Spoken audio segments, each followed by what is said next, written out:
24। 25তম চন্দননগর বইমেলা শুরু 23শে ডিসেম্বর। 2000 সালে চন্দননগরবাসীর ইচ্ছা পূরণে জানভি নিবাস কলেজের পথ চলা শুরু চন্দননগর বইমেলা। স্লোগান ছিল বইমেলার আসুন অন্তত একটা বই কিনুন।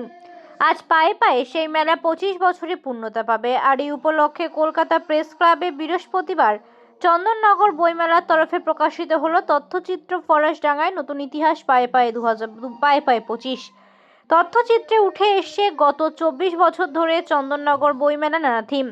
চন্দননগর বইমেলা প্রত্যেকবার সেজেছে নতুন নতুন আঙ্গিকে, নিত্য নতুন বিষয় ভাবনায়। আজকে চলতি ভাষায় যা থিম, আর এই থিমেই কখনো চন্দননগর রবীন্দ্রনাথ, কখনো অন্তরালে হারিয়ে যাওয়া বিপ্লবীদের কথা, কখনো আলোক শিল্প এবং ভাস্কর চর্চা, কখনো চন্দননগরের 47টি ঘাটের ইতিহাস। আর এই প্রত্যেকবারই প্রকাশিত হয়েছে নির্দিষ্ট বছরের থিমের ওপর হারিয়ে যাওয়া ইতিহাসের ওপর গবেষণামূলক পুস্তিকা। আর তাই তো আপামর জনগণ জানতে পারে ফরাস ভাঙার প্রাচীন ইতিহাস। এবারের বইমেলার বিগত 24 বছরের পথ চলার ইতিহাসকে থিম করে নাম দেওয়া হয়েছে 25শে চন্দননগর বইমেলা।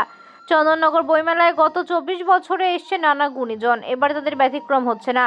শিল্পী, সাহিত্যিক, গুণীজন, খেলোয়াড়দের নিয়ে আগামী 23শে ডিসেম্বর 25তম বইমেলার উদ্বোধন বসবে চাঁদেরহাটে। বৃহস্পতিবার কলকাতা প্রেস ক্লাবে সাংবাদিক সম্মেলনে হাজির দুই বর্ষিয়ান সাহিত্যিক অমর মিত্র এবং স্বপ্নময় বসু। উপস্থিত কবি, সাহিত্যিক তাপস মহাপাত্র সহ বইমেলার উদ্যোক্তারা। গত 24 বছরের ইতিহাস সমৃদ্ধ তথ্যচিত্র প্রকাশ অনুষ্ঠানে এসে উচ্ছ্বাসিত বাংলার দুই প্রতি সাহিত্যিক। 2001 সালে বঙ্কিম পুরস্কার এবং 2006 সাহিত্য একাডেমি পুরস্কার প্রাপ্ত সাহিত্যিক অমর মিত্র বলেন, বইকে বাঁচিয়ে রাখতে হবে, বাংলা পড়তে হবে, তবে সাহিত্যের ব্যাপ্তি বাড়বে। 2005 সালে বঙ্কিম পুরস্কার এবং 2015 সালের আনন্দ পুরস্কারে সম্মানিত সাহিত্যিক স্বপ্নময় চক্রবর্তী বলেন, চন্দননগরে বইমেলা এগিয়ে চলুক প্রজন্মের হাত ধরে।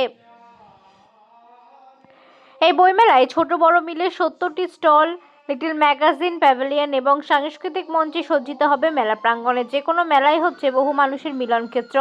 এই মেলা এখন চন্দননগরের গর্ব শহর ছাড়িয়ে এখন জেলার মানুষের মনে একটা জায়গা করে নিয়েছে। তাই আমাদের সকলের দৃঢ় বিশ্বাস আগামী প্রজন্ম এই মহৎ উদ্যোগকে বহুদূর এগিয়ে নিয়ে যাবে, জানালেন চন্দননগর ইস্পাত সংঘ এবং বইমেলা কমিটির সভাপতি সুকান্ত সিংহ।